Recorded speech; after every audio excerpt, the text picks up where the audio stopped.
这是我平常睡觉时打呼的声音。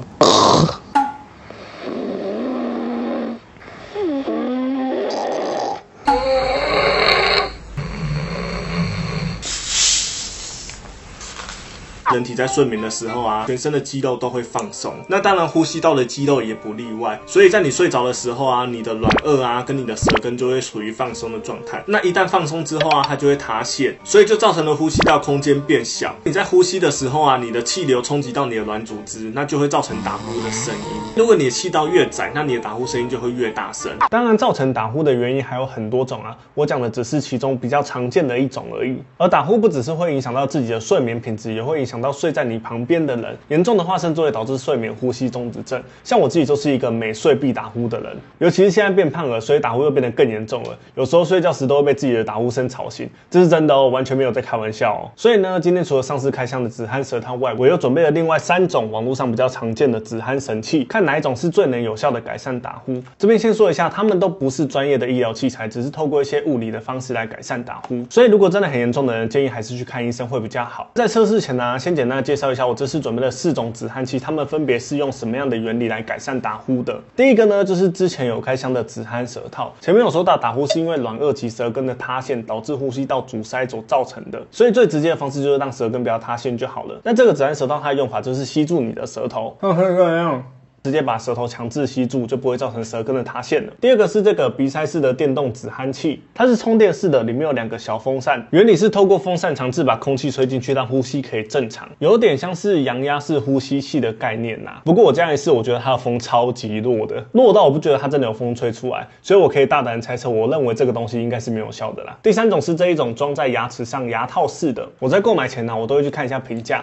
这个呢是最多人说有效的。那使用前呢，要先泡热水软化，然后咬出自己的齿龈，再放到冷水定型，在睡觉时把它咬住就好了。这个原理啊，是透过在睡觉的时候咬住这个牙套去固定下颚的位置，一样是可以让舌根不会向后塌陷的。我听起来是觉得好像蛮可行的啦，跟这个舌套有点异曲同工之妙。第4个呢是这个头戴式的，跟牙套式的原理大致上相同，但是操作的方式不同。戴上去后道具上是种作用，它是透过弹力绳的方式去固定你的下颚来让你的舌根不会塌陷。所以我现在讲话也有困难，感觉应该是会有效啊。如果没效的话，也有拉提瘦脸的功能。总而言之，我个人觉得这4个除了这个鼻塞式的，其他应该都有效。这个呢，就等一下测试看看咯。在开始测试前，先给大家看一下我平常睡觉时打呼的画面。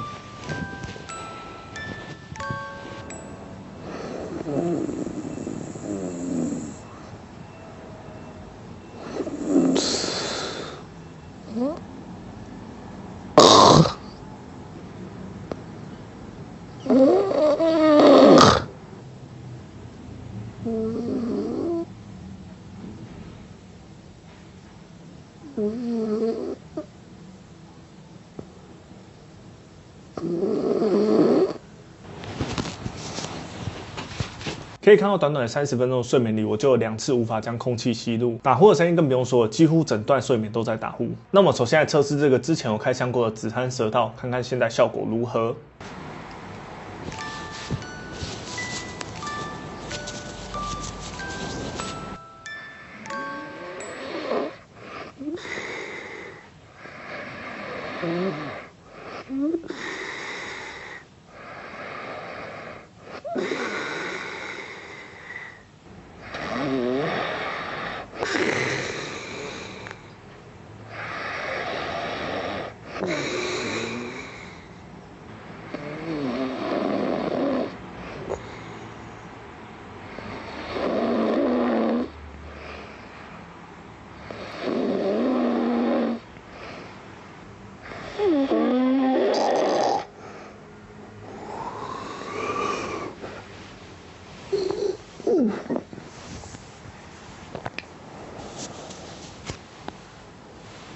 一样是30分钟的睡眠，可以看到最开始是呼吸声比较大，后面可能因为进入深层睡眠了，所以就出现了打呼声了，一直到最后空气有点吸不进去的感觉，我就醒来了。不过必须要说，跟没有戴的情况相比，的确是好了一些啦。我们接下来看看第2样测试品，鼻塞式的止鼾器效果如何。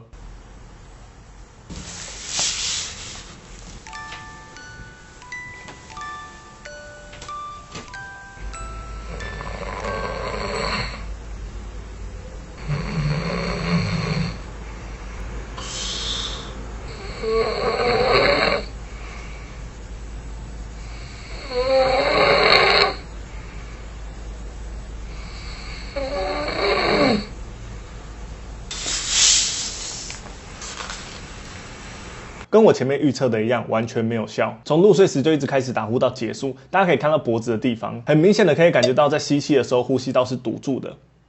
也许是对别人有效，但是对我没效啦。下一个测试品是这个牙套式的。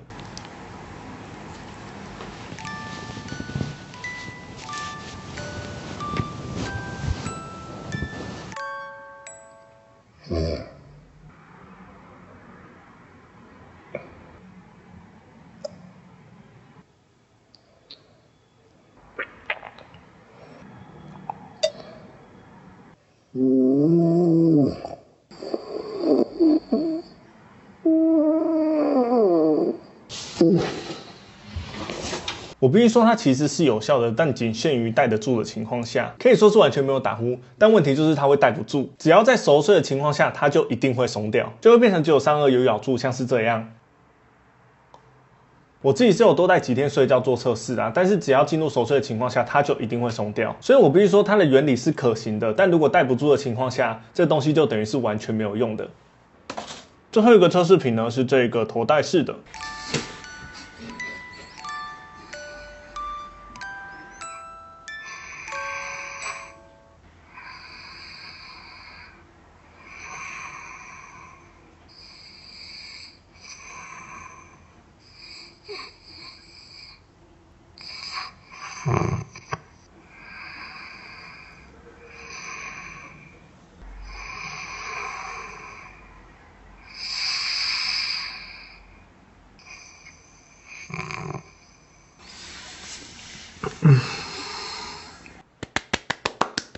老实说，这完全出乎我意料之外。我记得我刚拿到它试戴的时候，我还说了这一定没有效的话。